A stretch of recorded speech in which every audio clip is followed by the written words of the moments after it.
Well, a great big Western howdy to you, buckaroos and buckarettes, and welcome again to Tumbleweed Theatre. We have a kind of an extra special treat for you here today. A good friend of ours and a good friend of Western music's visiting with us, Paul Aaron. And welcome to Tumbleweed Theatre, Paul. Great to have you here, Paul. Why, thank you, Ranger Doug. It's a pleasure to be here. Glad to have you, too. You know, for those of you who don't know, and many of you do, Paul has a radio show that comes on every Sunday from high noon to 2 over WKCR in New York.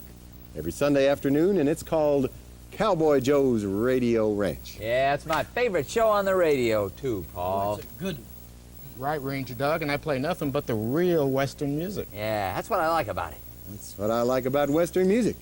How'd you get interested in it, Paul? Well, strangely enough, I used to live and go to school and vacation out west, and it wasn't until I got to Louisiana where I first heard Cajun music that I got turned on to Western music. And ever since then, I've been just completely turned on to that kind of music. Do all the songs you play in your show come from your personal collection? All of them have. In 1976, I started out with nothing in a Western collection.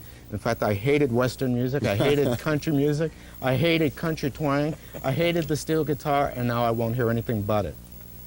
All right, that's the cowboy way. I also think partly the reason why I love this music is because I have an excuse to play Ragtime Cowboy Joe every chance I get. That's your theme song, more or less, isn't it? Sure is. Well, they call you Cowboy Joe on the radio, don't they? That's true.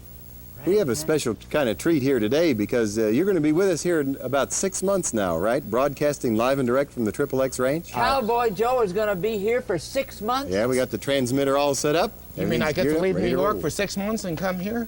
That's right. And we're just going to hear nothing but this great Western music for 6 solid months? That's true. Man, that's great, Paul. Wow. Well, Paul, we usually start this shebang out with a song or two, and we thought you might like to sing one with us. Sure would. Favorite you'd like to do? Well, it's a tough choice, but if I had to choose one, I guess it would be Ragtime Cowboy Joe. That doesn't surprise me somehow. Well, it's not my favorite song, but let's do it for old Paul anyway. Oh, in that case, Why don't you sing with us, Paul? All right, I'll be happy to. He always Sings raggedy music to the cattle as he swings, back and forwards in the cattle on a horse. Pretty good horse, got syncopated catering. Ought to hear the meter to the roar of his repeater. How they run, yes, run. When they hear him, the gum, the Western folks all know. He's a highfalutin, rootin', tootin' son of a gun from old Wyoming. Ragtime cowboy, talk about your cowboy. Ragtime Cowboy Joe. Talk about him, Joe. Out in old Wyoming where the bad men are, the only thing to guide you is an evening star. The roughest, toughest man by far is Ragtime Cowboy Joe. He got his name from singing to the cows and sheep.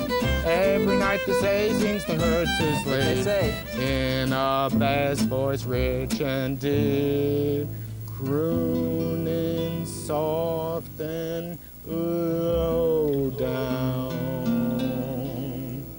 He always sings ragged music to his cattle as he swings, back and forward in the saddle on a horse. Pretty good horse, got a syncopated gator. Ought to hear the meter too while I catch my breath. How they run, yes, when they hear him, they'll come, because the Western folks all know. He's a highfalutin, rootin', tootin' son of a gun from Arizona. Ragtime cowboy, talk about your cowboy. Ragtime Cowboy Joe. Yeehaw!